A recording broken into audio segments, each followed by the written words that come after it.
Hello and welcome to Screen Views. I'm Dave. I'm James. And this is the weekly podcast where we give our views on a film and TV show. Each episode is unscripted, unedited, so anything can happen. Listeners should be aware that we do include spoilers, so feel free to fast forward, rewind, or simply buckle up and enjoy a somewhat coherent conversation. Our podcast is based on the idea that there's no such thing as a bad movie. Therefore, for every review, we'll give a recommendation instead of a rating. But first up, we're going to have a quick discussion about what we talked about last week to see if our opinions have changed. Okay, here we are. Next episode. Hello. Yes.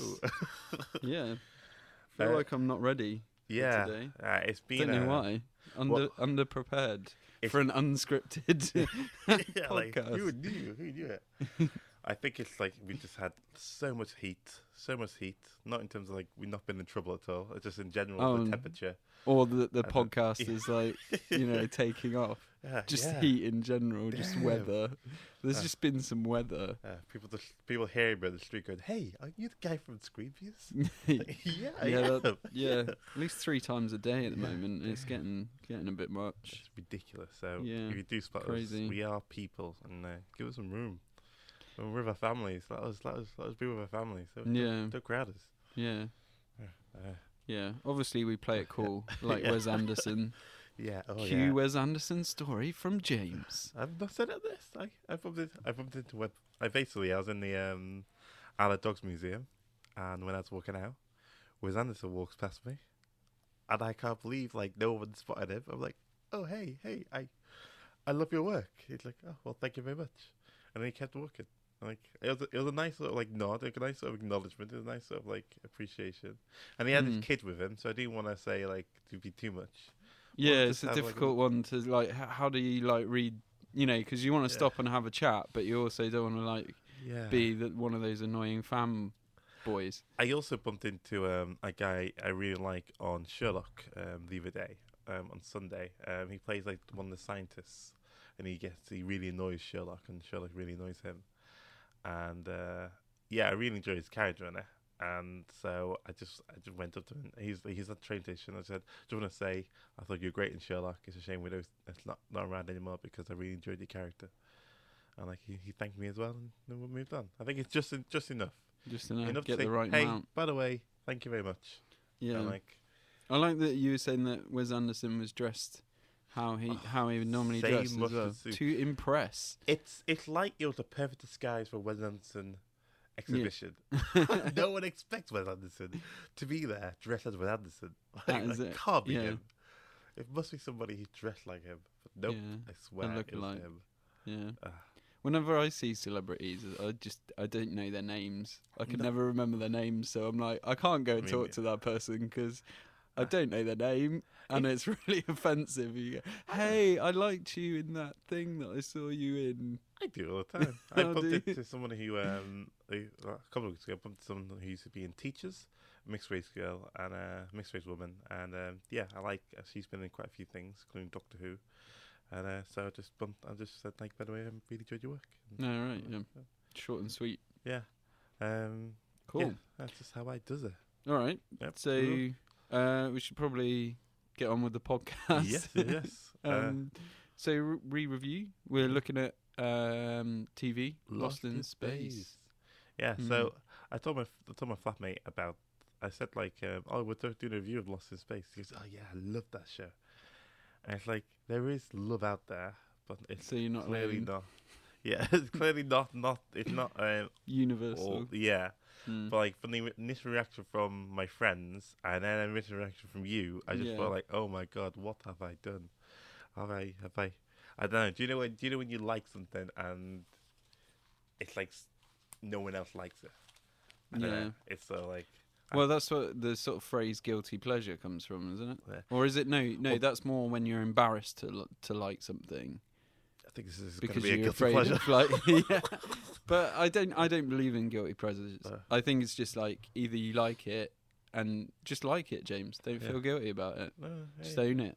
Done it. Just be like, I like it. I'm glad I don't like it, by the way. I haven't changed my opinion on the show. I'm glad I only heard negativity about it once I got through it all. Yeah. I think I was halfway through and then someone said, "I'll just listen out for this and look at this," I think it would. If I look back to it now, I reckon it would really. Bug me. Once you see it, you can't unsee it. That sort of Yeah. situation. Yeah. Yeah. But I think I stand by what I said last week, which is it's not for me. That doesn't mean that it's people should not watch it. It's just not for me. I think it was explaining too much for me, and in a very expositional way. And I think I'm not the target audience. I think the target audience is a family to binge watch together. And if I had kids, I do honestly believe that I'd maybe feel differently about the show, because you could engage with them about it and talk about the sort of themes and the things that are in it. So I think it would be a very different situation if I was in a different situation. Yeah. But as an adult without kids, I just feel like there's better things for me out there to watch. Cool. Yeah. So which probably leads us into something better to watch.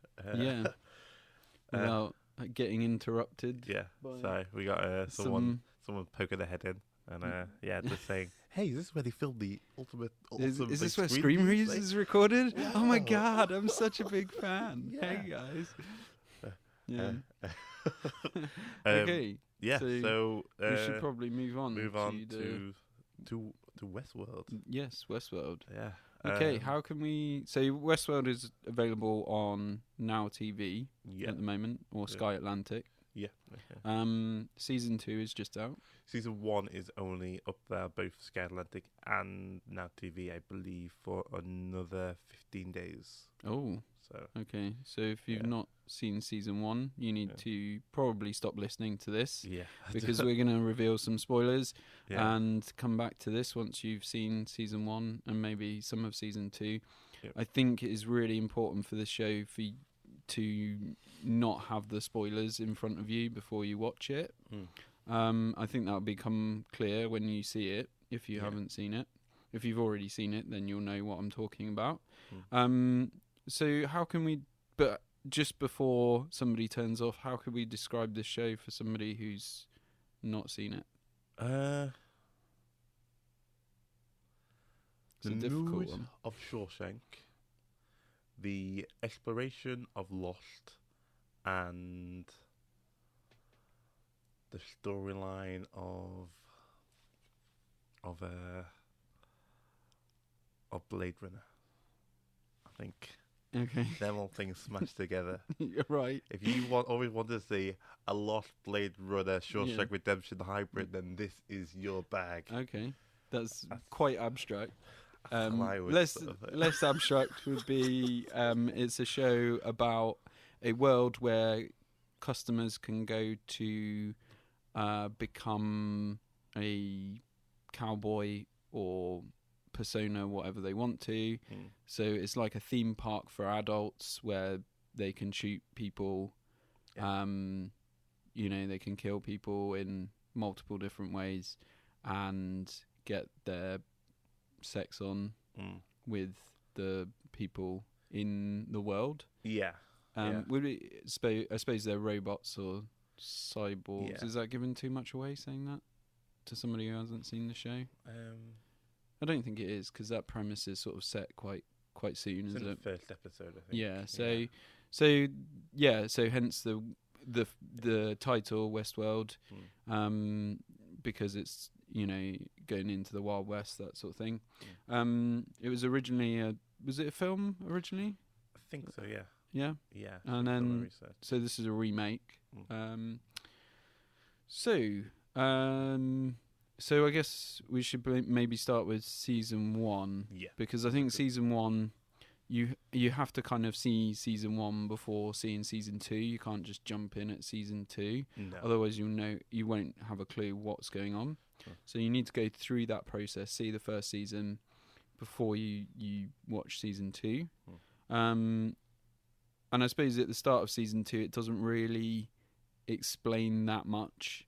There's like little recaps at the beginning of episodes, but it's not it's not like trying to hit a viewership that hasn't seen the first season, so it assumes that you've seen the first season. Yeah.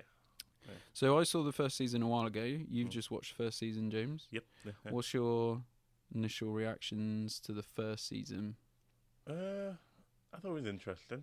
It hasn't got me to like the point where, do you know, some TV shows are like, oh my god, what's gonna happen next? I need to see the next episode. I need to grip.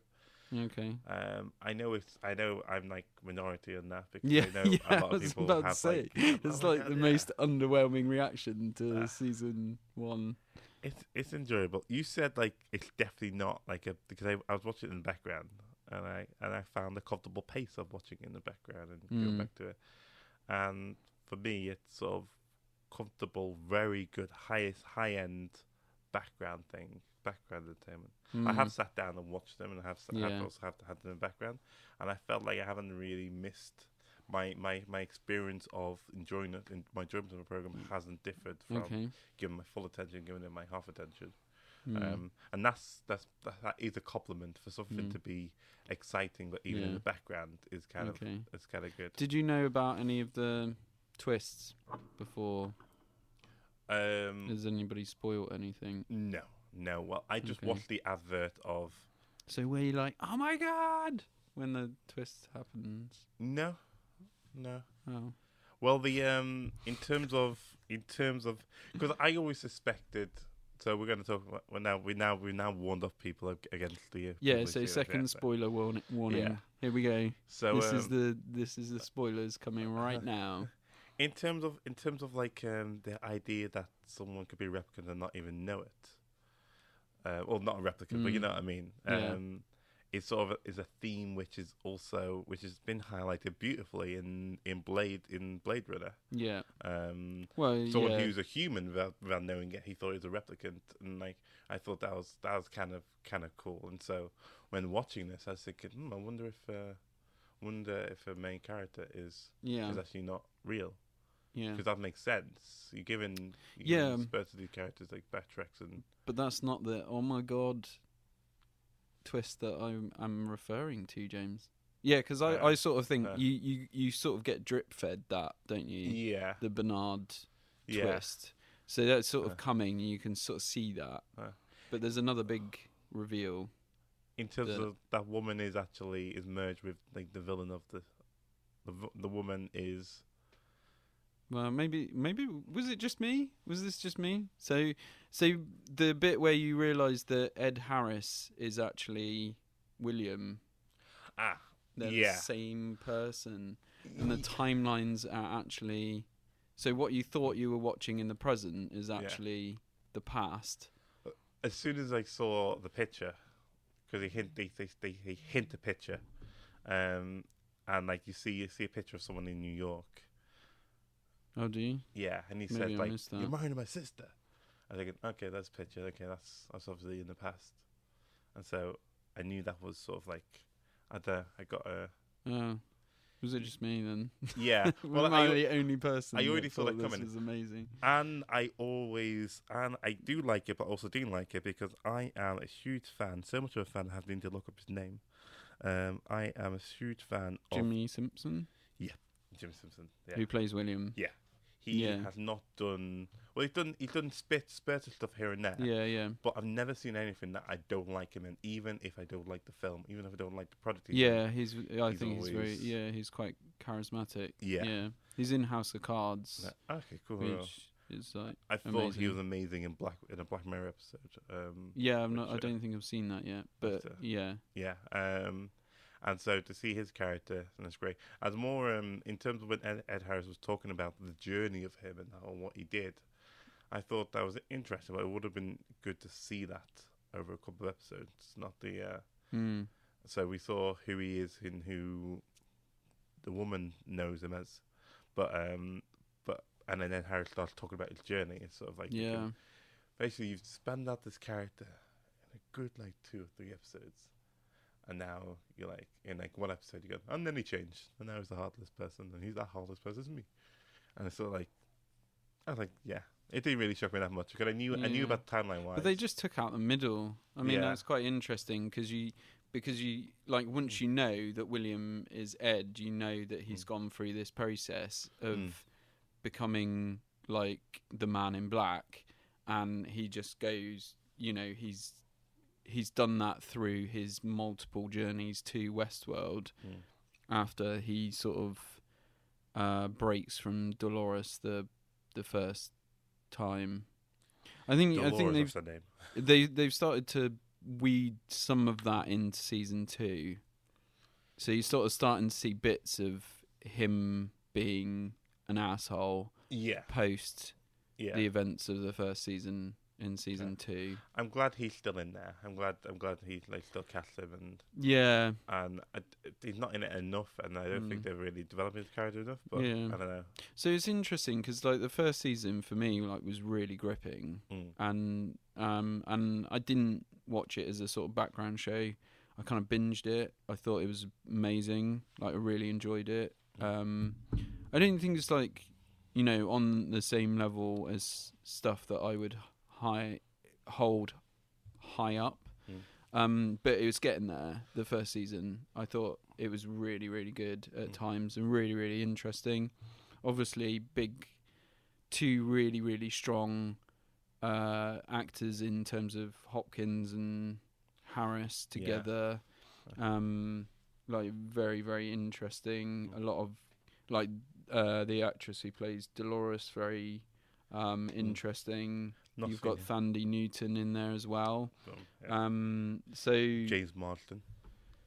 Yeah, I mean his character's a bit wet, so he plays his character well. But it's like Teddy's a bit of a wet drip at times. Like, but I suppose that's how his cyborg has been built, obviously. But you know, and he plays all of that quite well. Continually over and over again. Yeah, so I really like the first season, like the whole concept of it, the you know, the repetition, the discovery. There was a lot in regards to you know, they sort of managed to weave in the existence and what does that mean, and you know, sort of like, you know, although it's a Western, it's also a sci-fi. You know, it's got a lot of interesting things going for it. And because you're sort of going through that journey of the characters and discovering the world as they sort of discover it, I think it's really, really interesting. And, you know, the whole concept is really sort of interesting in the sense of like, you know, you have this world and there's no risks, but you know, what do you do with that, and how do you explore it and stuff like that, and who do you become, who is your kind of persona in that situation. So I think there's a lot of stuff that they explore in the first series, and I just like the kind of you know, all the cinematography I think is really good, all the visuals are well done, and even down to like the music, you know, and the use of music, and like using cover songs. There's one in particular, the Rolling Stones song, the Black Door Want It Painted Black song. What's that called? That's in the brothel. Yeah. But if you notice, they use that song a lot, and so in the second season, when they're in different worlds, they still play that same song, but it's just sort of there in the background, and it's really interesting. And so just the whole feel of the show I think like worked really well. And I think because you got this build up in the first season, you know, you're kind of going through it with the characters. I think that was really good. However, moving on to season 2, but what do you think of anything else about season 1? I was curious, being like how did he film it? Because it makes sense from a production point of view. We got this set. We got the camera set up here. Every single time this setup happened, we may just film it all now because we're all here. Yeah. So that must have been so weird to do just days upon doing the same thing over and over and over again, just slightly different to match the different narrative of where you are in the story. Yeah, I've not really thought about that. Yeah. Yeah, so that was like, whoa, yeah. Yeah, it would be interesting to see the production schedule. Because like, whoa. Yeah. And also Anthony Hopkins, I think this is sort of like the perfect role for him in season 1, because everybody likes to hear him talk. Everybody likes to hear him talk, and like he's casting like him and Morgan Freeman. Everybody likes a long dialogue section for films and TVs. But the amount of rubbish them guys they get cast in sometimes is just ridiculous. And so I enjoyed hearing him talk. I enjoyed hearing him like talk about really just discussing things.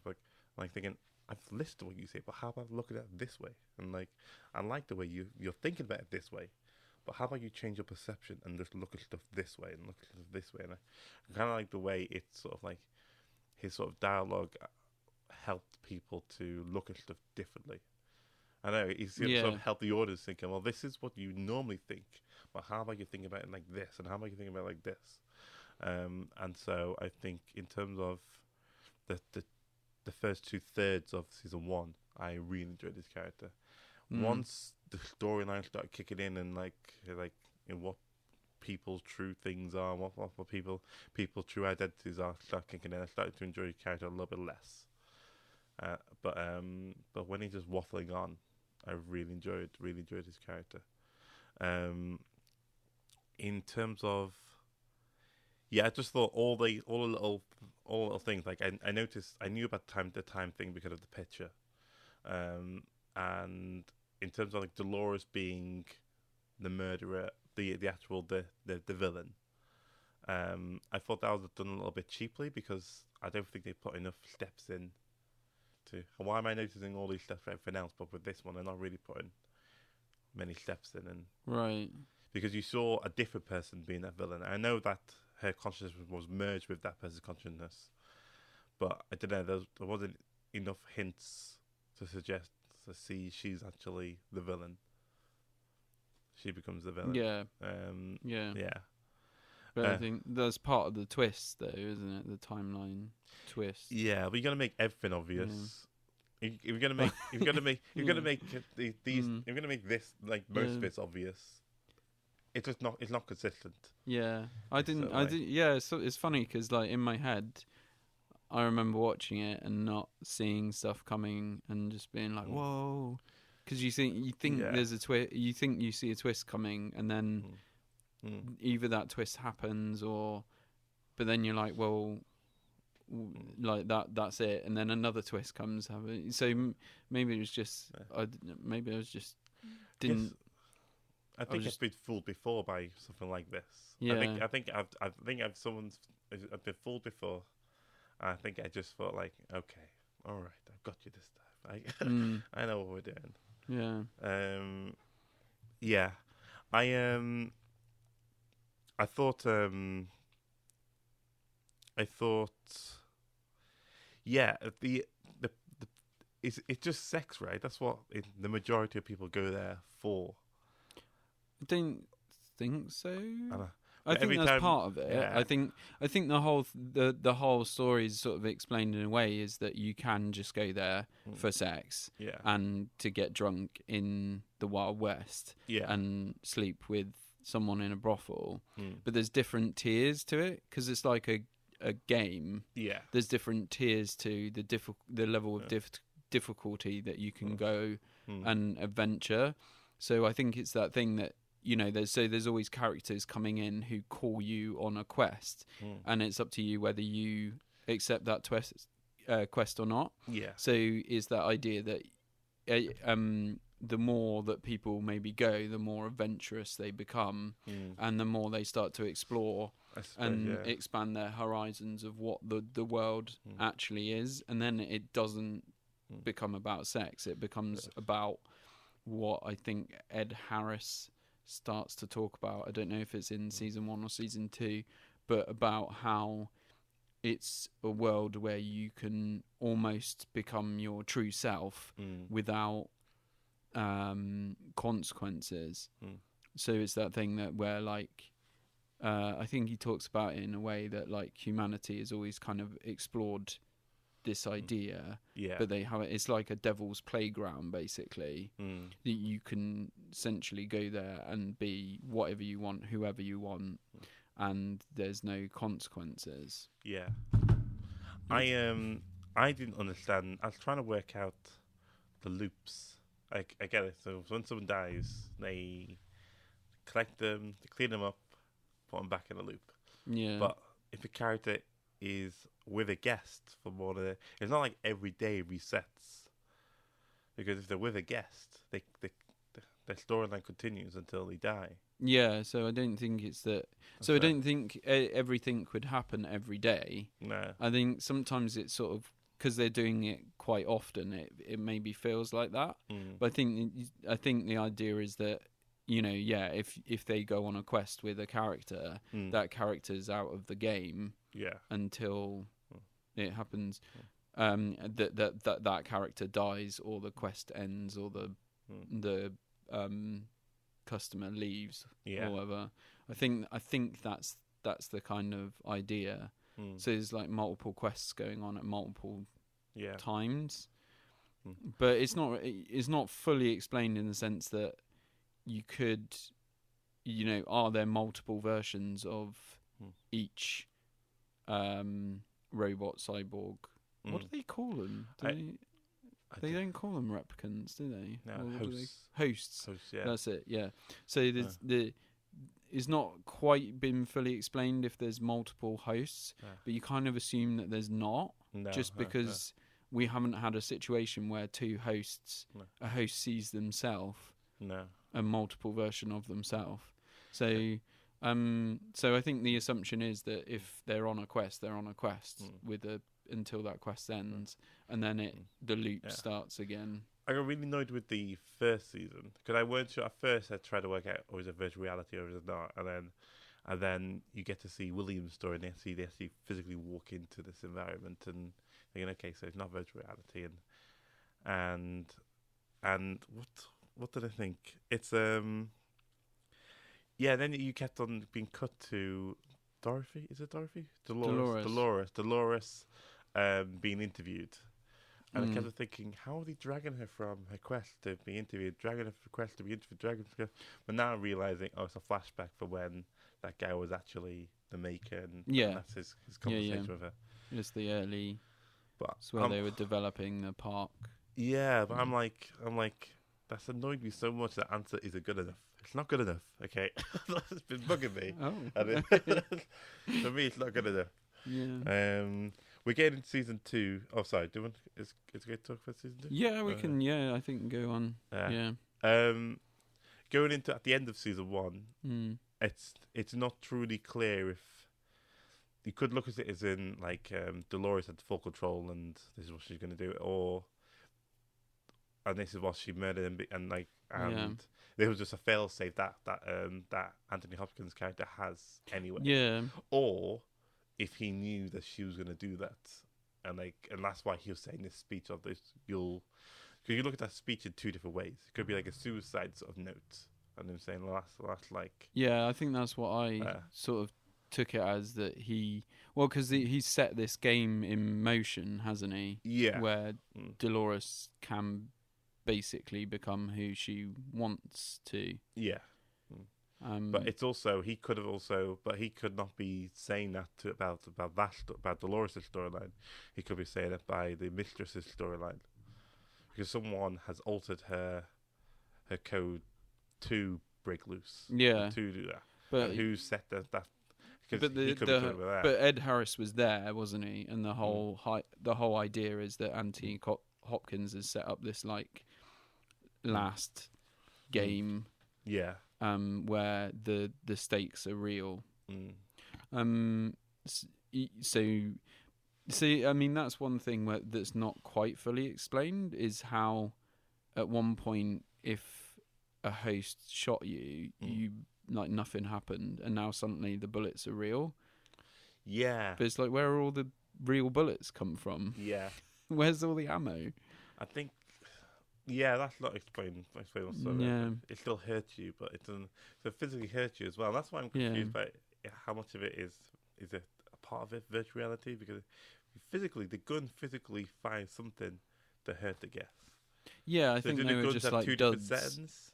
Okay, well, yeah, well that's the thing. Yeah, that's what's not explained is like suddenly because they've explained the fact that the hosts have been reprogrammed so that they can now actually kill guests. Yeah, but they could still shoot guests, couldn't they? I thought the whole Dolores being called to the gun, I thought that was a real gun, and Dolores didn't realize that with this gun she can actually kill humans. Oh, maybe that's it. So they've just got hold of the humans' guns. Oh no, the humans' guns are real. No, because in the second season when they loads of humans attacking them, and no, because their guns work just as good as the humans' guns. But I thought that was where it was leading. Yeah. Dolores has the real gun, and her and Ed Harris's character are gonna meet, and she's gonna shoot him, and he's not gonna be expecting it. Yeah, because it's like yeah, and that's where I thought the storyline was going, but it didn't. No, instead it went to a sort of massacre where the people, the executives all got shot in that. So season 2, difficult second season. Yes. It just for me, it's just not hitting any of the notes of the first season. Don't know if you feel the same, James. I feel like the first season was every episode has a certain structure. Yeah. You went to the same location, you did the same things, and started to wander off.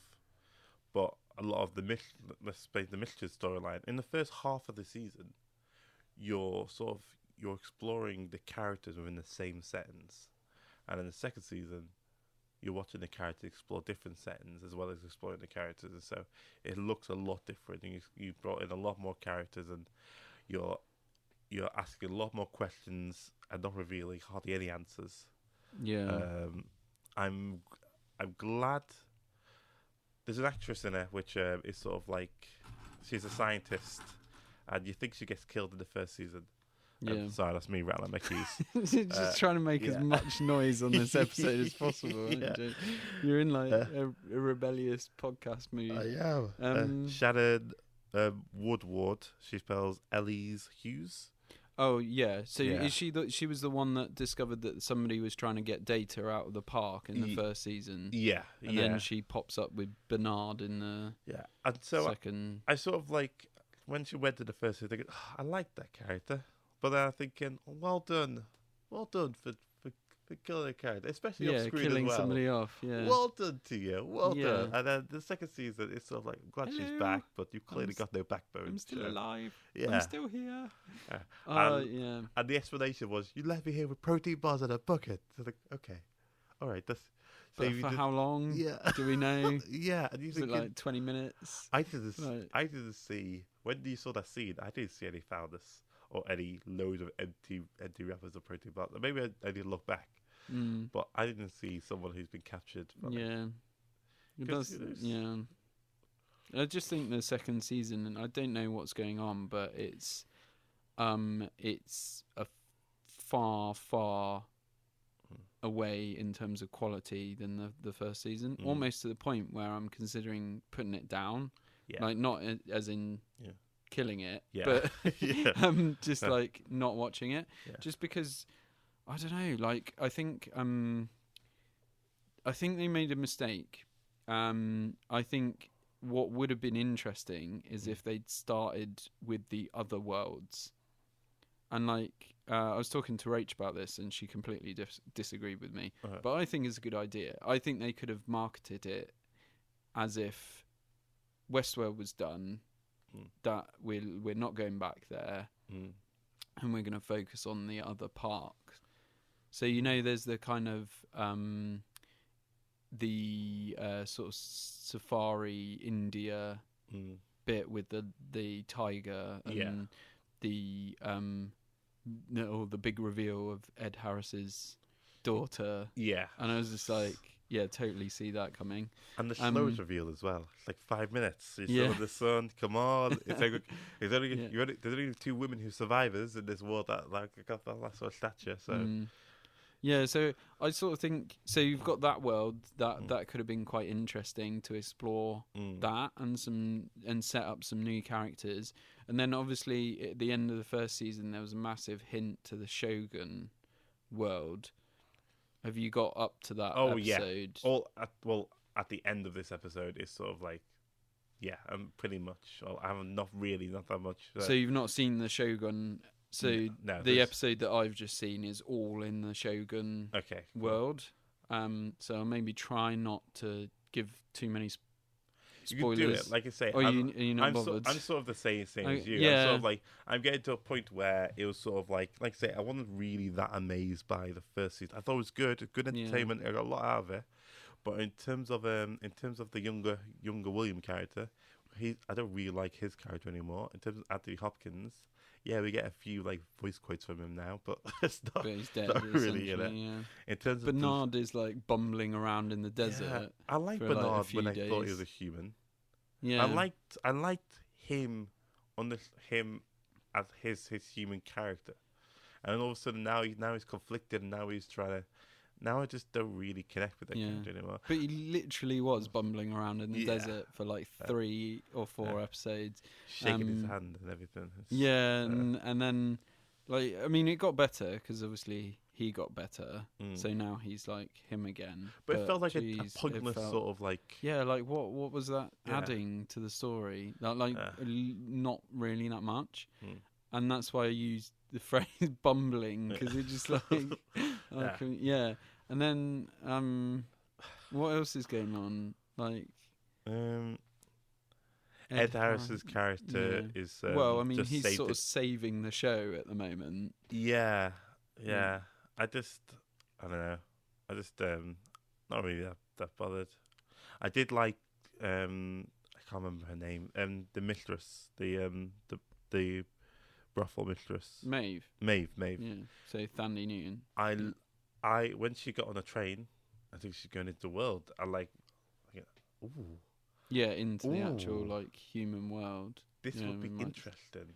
Yeah, this would be really interesting. Well, that's what I think. I just sort of feel like there's so many different directions that they could have gone in to just go even back that one storyline in the world. Yeah, and then the rest in Westworld. Have multi-stranded. Yeah, and like I say, like if they'd started, you could have had like the first episode in the sort of in that kind of colonial sort of we're going to go hunting animals world. I don't know what they were calling that world. East World? Would it be East World? I don't know. Anyway, but well, it's all the same park, ain't it? It's just different sections of the park. Yeah, so the park. So the company is called Westworld. Yeah. So I think. Well, yeah, but when they get into Shogun World, it's called Shogun. They call it, the characters call it Shogun World. So, okay, cool. So is there a different team? They've got different names for different. Okay, gotcha. And different hosts for different locations. Okay, cool. So there's some interesting things in the Shogun World episode because they come across some hosts that are basically the same characters as them, but in the Shogun World. And then the writer guy who's with that little gang, Thandie Newton and Hector. Yeah. He's the writer guy is in that gang, and he sort of explains, I had loads of stories to write in a short space of time, so we just rehashed characters. So it is quite a good little sequence actually. So they're doing one of the loops, the loop in the first season where Hector comes in to steal from the saloon, but then never quite fully succeeds. They sort of replicate that scene, but in the Shogun world. So the hosts start to sort of work out that they've got parallel characters. But it's just like that. I just feel like they've tried to do this thing. So my biggest thing at the moment is threat. And I spoke about this in about Avengers and how I liked Avengers because the threat was established from the start and it felt quite real. Yeah. And I think that's important. And I think, this is one of the things where Game of Thrones, and I know I keep going on about it, comes into its own because basically there's a threat. So Westworld season 1 kind of works because you can kill off a character, but that character is back in the show the very next episode or the next day because of the nature of the world that they've established, and that's great because it means that you've got a lot that you can do. So season 2 starts off and it's like, okay, the threat is now real, but no one is dying. Like, none of the significant characters are dying. Now that the threat is real, nobody is getting killed off, really. Now, even Teddy is not. There's this whole thing around Teddy, and it's like you think it's gonna, he's gonna get killed, and then he something else happens to him.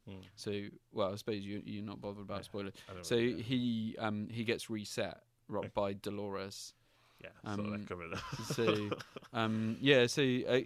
because he didn't shoot that guy that she asked him to shot, so now she can't trust him. So she has sex with him or makes love to him as he thinks, and then she resets him, and so none of the significant characters are dying. Like kill off Ed Harris in the first episode because the threat is real. Establish that hosts can now kill humans. The other thing that we're not seeing is like, there was like in the first couple of episodes of season 2, you get these like survivors, and you're like, okay, maybe we could see some of those. Like maybe they could be characters that we set up and then kill off, and we start to sort of get their backstory, we start to sort of get behind them, and then they get killed by the hosts, or they kill a host and you're like, oh shit, that host is dead, or that person is dead. But at the moment they're doing that typical TV thing where it's like, we're going to explain to the audience that the threat is real, but we're not going to show it, and we're not going to adhere to that. Because no one is dying. Even Ed Harris's daughter, who gets attacked, attacked by like a host, and then is knocked off a cliff by a tiger, and she still doesn't. She survives.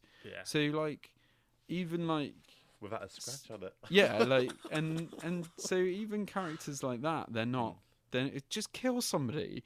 Like, is it too much to ask for that somebody dies even permanently? Ed Harris's father-in-law, even though he's like half human, half, I don't know what the hell, like a hybrid sort of thing.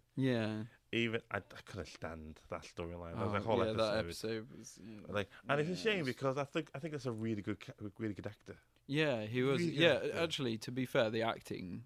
One thing that you can't critique with this show, I think, is the acting. Like, they're all like, if it wasn't for like Ed Harris or that guy, I can't remember his name, and the good actors in it, I think like this, especially season 2, would be just awful. Like, really struggling, because some of the dialogue and just I don't know, there's just something not working.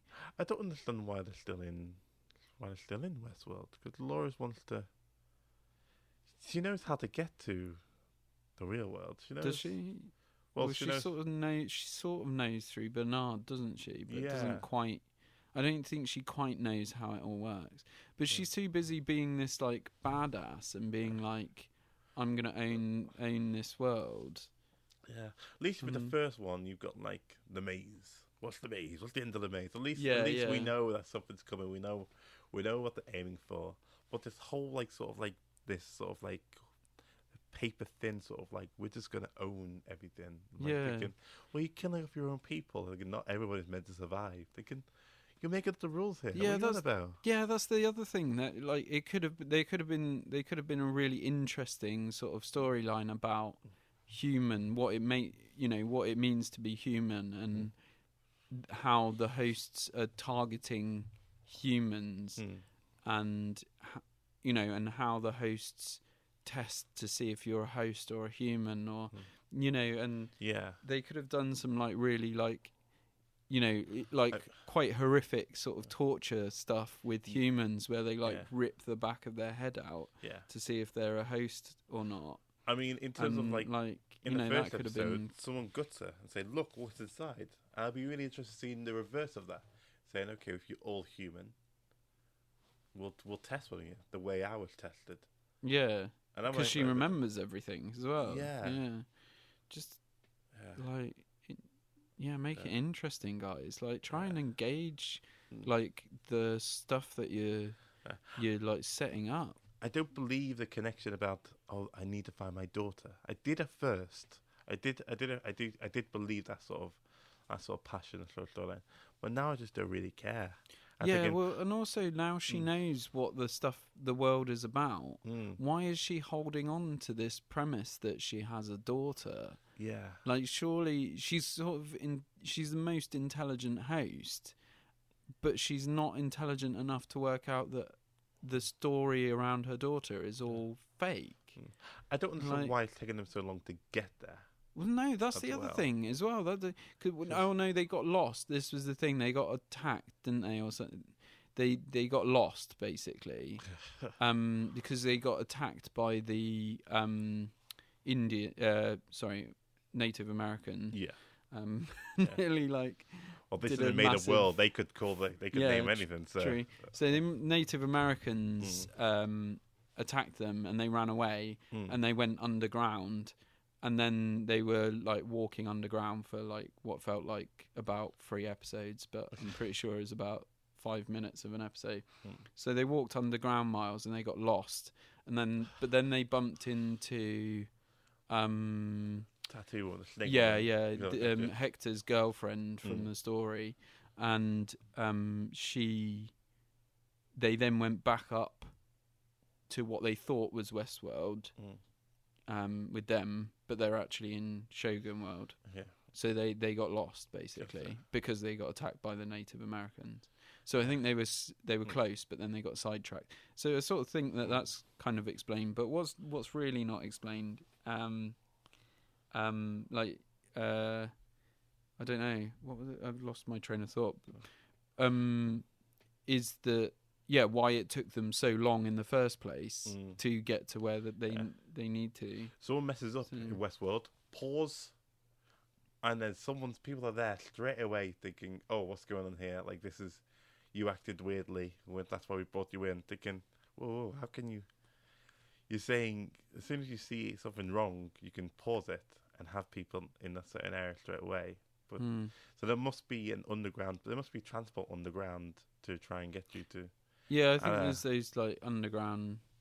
Yeah, I think, but I can sort of forgive those kind of, like the gun thing. I think I can sort of forgive that if the plots and the stories and the characters are sort of keeping you gripped. But like you say, I don't necessarily believe what Dolores is doing in terms of that she just it seems like she just wants to destroy everything. Yeah. And there's no it's not clear what her agenda is. Then there's the like loose storyline about getting her dad out of the park that doesn't really seem like it's going anywhere. Yeah. Then there's the whole Bernard thing creating the thing. So there's there's kind of a hint that Anthony Hopkins is going to come back. Yeah. With that sort of whole episode about William's father-in-law. And, I created one more person. Do you know who? No, I can't remember. Like, yeah. Okay. Yeah. Wanted to remember that. Remember. Yeah. Create one more person. Because that means that's just like a basic like anyone could come back if they perfected that technology. And I suppose there's the thing about what the real reason behind the park financially keeping it afloat. Yeah. But it's all getting a bit thin, and they've gone for this kind of multi-stranded thing where they've paired characters off. But it's just I don't know, it's just getting to a point where, like you say, you don't really care about any of the characters, and that is an issue when you don't really care about Ed Harris or what he's up to. Thandie Newton's daughter storyline is getting a bit lame, and then Dolores is just being weird. So, like, who after that do you have to, get behind? I don't. It would be nice if all the hosts start. It would have been nice if they all started. So the error code is them starting to remember all their old selves, because that will make the dynamic. The Ed Harris's storyline, the dynamic between them two is great. I just saved your family, but I've just seen you kill them many a times. How can I trust you now? Like, and I'll make them characters interesting. Yeah, it'll just make something interesting. And the violence as well. The violence in the show is just like, in the first season, it's kind of mindless, but that has a context of the loop, because like most of the violence is towards hosts and not humans. But in the second season, rather than making it the violence towards humans and having it impact, so less is more, they've just gone for, well, we were just going to kill hosts and humans left, right and centre. People are going to kill people, then people aren't going to kill people, then we're going to change their personality so they save people. And like, it just, there's people like dying left, right and centre, but they're always extras, and they're not anyone that you care about. So it just becomes mindless and pointless, because there's nothing behind it. It's also the white glue, what's it called, the brain. We got to see more of the body than we ever saw before. Because that one, the brain thing wasn't introduced before in the first season. Also in the second season, well, actually, we can do this now, and this is what we need, and then he bumps his head, and the flu comes out of the thing. And I'm thinking, there's no. You just thought about this? It's like something that they're sort of adding on. Yeah. It's strange because, like, I don't know, like, I feel like, Jonathan Nolan's name is sort of all over it, and you kind of think, well, he's, done so many amazing films, with Christopher, and you sort of think, well, hang on, like, can we not sort this out? Like, I think it's like, I think it's just the whole show is like a little bit lost. It's funny you mentioned Lost. I think like say it Lost came in. I got this feeling from Lost probably in like the third season. Oh right. Just when they were sort of like, in terms of like, okay, we've used up what we were. It's like, well, we did it. We got funding for this. We actually did the show you want. They want more episodes now. We don't want to end it now. We don't want to tie it in a bow now. What new storylines can we create? How many more questions can we do? Like, how can we make sure we're on air for the next 10 years? Right, yeah. See, I didn't see the whole Lost thing, but I suppose there's the J.J. Abraham connection there, so maybe that kind of ties in somehow. Well, with Lost, it's sort of like you had a cast of like let's say like 10 main characters, and then second season we need more main characters. Well, there's more people on the plane. We did show them, but there's more people on the plane. Right, so we're gonna show. There's more survivors. It's like, of course. There's more of this, and so we're just gonna trapdoors. Or I just know that there's been loads of jokes about trapdoors, but I've never actually seen it. Yeah, and just they just need, if they capture, if all they need to do is capture a human. How do we access your world? Boom, get in the world, and just live, just escape. I don't know. I just thought it led up to so much about breaking out, about going into your world. That's what the whole season one was about, like, breaking out. And then the trailer of season 2 is all about breaking out as well. You've got all the animals breaking out of Westworld and into the factory, and then people shooting the animals in the factory, but breaking out into the real world. Yeah, but they haven't gone that way. See, that's another way that they could have gone, like you say. And I think bringing it's almost like they were desperate to have all the same actors in it. Yeah. So they turned in rather than turned out. Yeah. And that's a shame. Yeah. Because like you say, what if the season was about being out in the real world? Yeah. And like then you could explore themes about how they interact with the real world, how they hide in the real world, because obviously the people would be trying to. So people who own the park would be trying to hunt them down, but also people who know that their data is valuable would be trying to hunt them down as well. Yeah. So they'd be quite vulnerable in the real world. And, even then you could do a whole exploration of that, and then how they then start to consider, well, is it better to be in the real world, or do I need to go back to the world that I know? But it's even stuff like, I know it'd be interesting in the world, like stuff they've never seen, like buttons and switches and reading like signs, and there's just stuff. I mean, like the thing that I liked about when you saw Dolores in the real world is saying like all the stars are on the ground because she's never seen lights before in a city. Yeah. And so that's the only thing she could. I thought that was kind of cool. That's kind of cool. You've given her you've shown her this is the only thing in her world. You've put in our world, and that is the most logical thing. Yeah. And so maybe they just thought they could squeeze another series out of the same set. The same, yeah. That's probably what it comes down to, money, like most things. Yeah, but the season 1 was all about leading to go out, and then season 2 was all about and I also the maze isn't for you. The game isn't for you.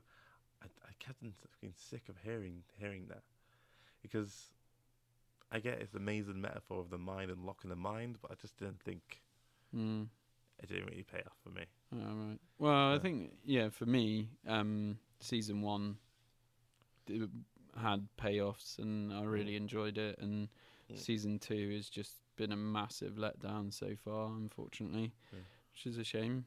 Yeah, I think season 1 for me was season 2 is meh. Who would you recommend this show for?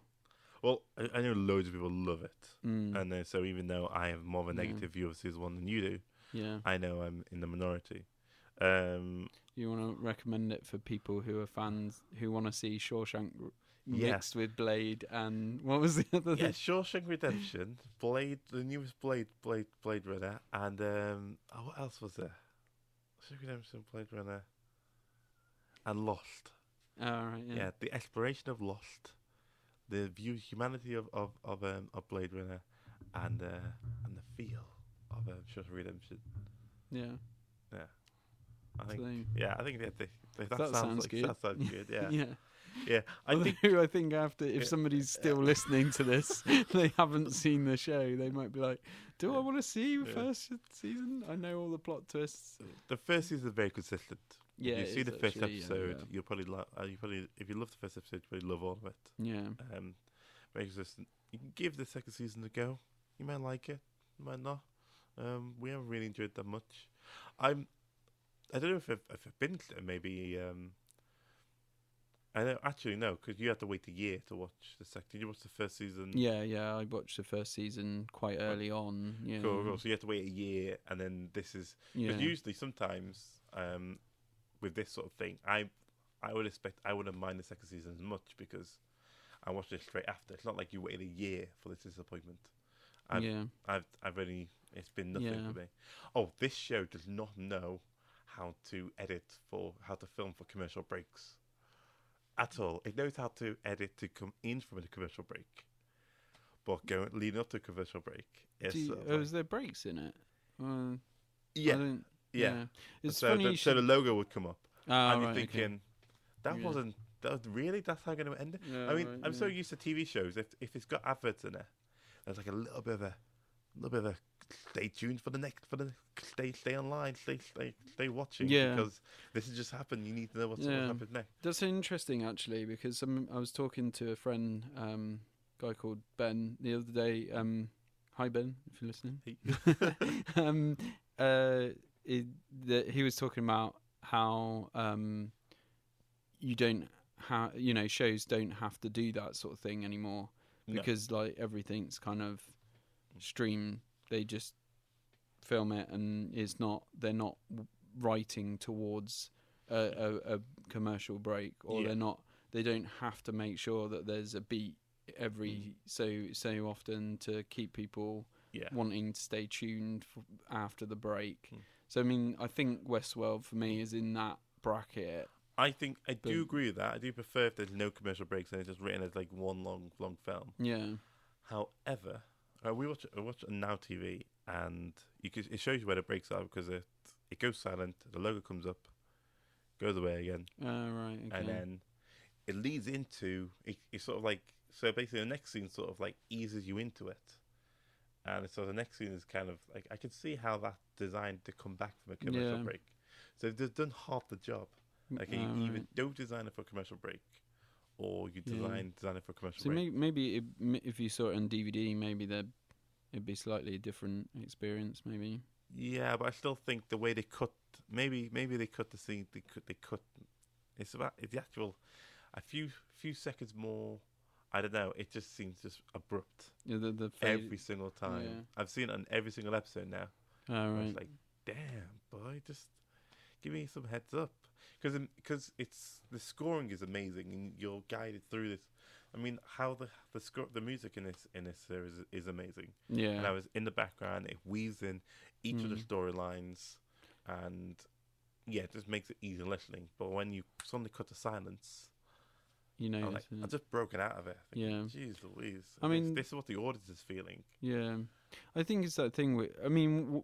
What we perhaps haven't mentioned is that like the costume design, the set design, the like building of this world is all really high quality. Yeah, like it's not like you're watching it and the storyline's really good, but the special effects are a bit ropey.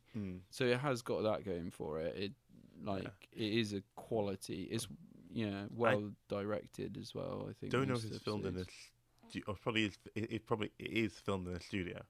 But if someone says, "Oh no, we built this out on location," this area, it wouldn't surprise me either. It's great. It was really, it didn't feel like a studio sort of set. It feels like a real sort of park that they're in, which is good. Yeah, really good actually. It's a massive plus. I mean, I think it's fairly adult viewing, isn't it? So if you're going to recommend it for anyone, it's maybe like not appropriate for kids, younger audiences. Yeah. So I think that's something. Yeah. It's very HBO in lots of ways. Yeah, I'm not really seeing that much HBO stuff. Yeah. I just mean in terms of nudity and sex and violence. It's and they like lots of it. Yeah, it was a lot. Yeah. It's a lot, and it didn't mean anything. Well, that's the thing. That's what I was saying. It like becomes needless, doesn't it? So, I mean, I'd sort. In terms of trying to recommend it, I think that's the thing. You could sort of say, well, if you like Game of Thrones, you're going to like this because it's because it's got lots of violence and it's got lots of sex in it, and it's a sexy show, and sort of think, well, yeah, it's got those things going for it. But for me, that's not what makes Game of Thrones good. No. Like those are the annoying things in Game of Thrones that often aren't very good. So if you're a fan of Game of Thrones for those kind of mindless, gratuitous things, then Westworld is definitely for you. If you like science fiction, Westworld is a good one to watch. Especially if you like westerns and science fictions, it's a really good show to watch. If you have like Cowboys and Aliens, Cowboys versus Aliens as a Blu-ray like box set, then this is not good for you. Yeah. It's quite. I think there's some good themes that definitely the first season explores. My recommendation would be for anyone out there to watch the first season, but maybe don't bother with the second season. It's good. It's an airplane series. When a good series to dive into on the airplane. Yeah, when you've got time to kill. Yeah, it's quite gripping in that sense. Yeah, and with the first season, you do get that. You almost get the feeling they should have just stopped at the end of the first season, and then you would have been like, "This is one of the best series ever made." looking at the But- budget and everything, looking at Yeah. everything like that, I feel really bad for saying this, but I'm quite looking forward to watch 800 words. Nice. Catching Yeah. up. Always comes back to 800 words. Yeah. Like, oh yeah. Yeah. I might put this. I'm gonna put this down for season 2, and I might pick up again at some point. Yeah. You know? I might just see where it goes. Yeah, I might keep. Yeah, I might keep on with it. Yeah. Maybe just see where the next Yeah. episode goes. But the Shogun episode was a massive disappointment. The Shogun. The Shogun world Oh yeah. within Westworld was I'm not seeing it yet. I was really looking forward to that because for me that was where the first season hinted, and I was like, oh yeah, that would be amazing. Yeah. And it didn't hit the right notes. And again, a lot of that is to do with the violence as well. But anyway, It's also the writing as well. So one more point. There's a true. few things which I loved. Like what I really liked is like the creator, the writer, the storyteller. He's sort of like he's angry that that two of the characters are sort of talking in a way that he didn't design. right. So like you shouldn't be doing this. You're in love with this person. You guys should never be together. And then Maeve Yeah. points out, thinking, well, if he's in love with a girl, which is part of your history, and he's sort of stronger than you, isn't he just a projection of everything you wish you were? Yeah. And I thought that's kind of interesting. That Yeah. every story is sort of a projection of ourselves. Yeah, there's And, little moments like that do make it special, I think. Not enough to say the whole episode, but I just there's nuggets in there. Yeah. Season 2 definitely background. I think I would like you to see the Shogun episode just to see your take on it. Just to next destroy my week. hope. No, You give it a little bit too much high review, James. Just watch this one more episode. rein it back in. Rein Yeah. it back. No, I don't mean it in that sense. Just to get your view Cool. on what is happening on your screen Cool. in that episode. Do you see what I did there, James? Yeah. Yeah. I'm gonna view Yeah. the screen, like screen views. Yeah. Plug. Okay. I think we need to move on yeah. because it Yeah. feels like we're We're sort of trashing really it now. slating this Yeah. show, and it's got like so many positives to it that The world loves it, so it's not like So I think if you, it's quite I can see why, Yeah. but for me again, like I got one more point, which really annoyed Go me. on. So Ed Harris is after a world with stakes. Like, oh my god, this is what he wants. He gets it. And the first fight he gets into, one of the first fights he gets into, he gets shot. I was thinking, okay, what's he gonna do with now he's been shot? How's he gonna handle it? Because I love Mad Max, because when Mad Max gets hurt in the first Mad Max, with Lakers run over in the first Mad Max, you see the implications of that physical damage in the next two Mad Maxes. I love that. It's not just things that just heal straight away, things that are fixed straight away. And that's what Ed Harris wants. He wants a world where there are consequences. Yeah. But then he breaks into a wall and gets out of medical care and fixes himself up straight away. Thinking, you don't ask for a world for consequence. Don't say now the stakes are real. And now you can get a magic wand and just fix a bullet wound. Yeah, you can cheat. I thought, But I thought his that was whole it, thing was like, if Robert can cheat, I can cheat, and Yeah, it's like, but you. But you do want to, Anyway, yeah. let's move on. Yeah. Move on. Maybe pretend that season 2 never happened, Yeah. and just move on. So, looking forward to next week. Next week, yeah. So my suggestion, Yeah. because it's quite current, and I think we'll maybe talk about it a little bit on the mini-sode, Cool. just in terms of scheduling. But Handmaid's Tale season 2 has just come on to Channel 4. Okay. But season 1 I know is available probably on catch up, Cool. but it's definitely available on Now TV because that's what I've been watching it on. Cool. Yeah. So season 1 is there for catch up. Cool. I feel like it's been a show that's been talked about a lot here and there. Yeah. The first season definitely, and the season 2 has literally just hit the screens. So I think that would be a good TV show to look at for next week. I've not seen that. When you say you've not seen it, do you mean you haven't watched it, or you haven't heard of it? I haven't watched it. Oh, right. Okay.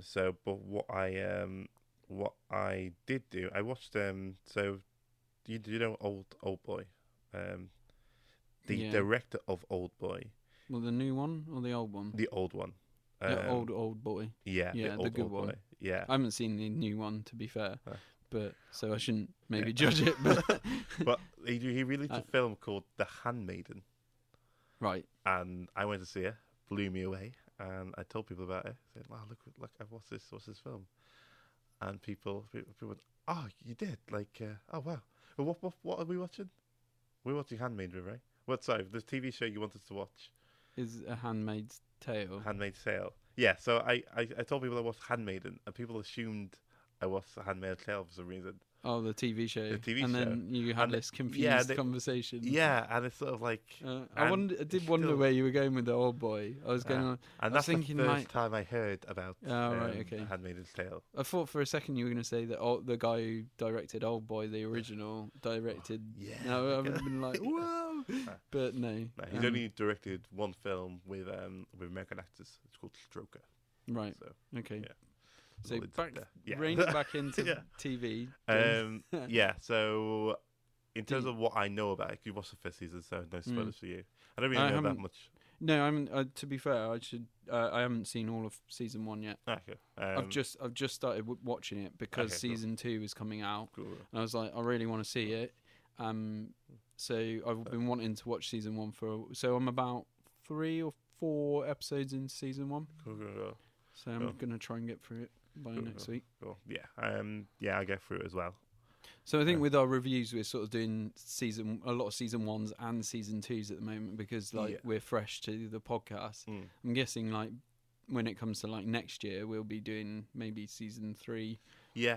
Of Westworld or something. Yeah. But yeah, if we can get that far. No, we're not doing season 3 of Westworld. We'll put it in a minute, but not a whole episode of it. But Handmaid's Tale, what are your initial thoughts around that? So I don't know any of the cast. Okay. I don't know. I know about it's about. I heard it's about fertility.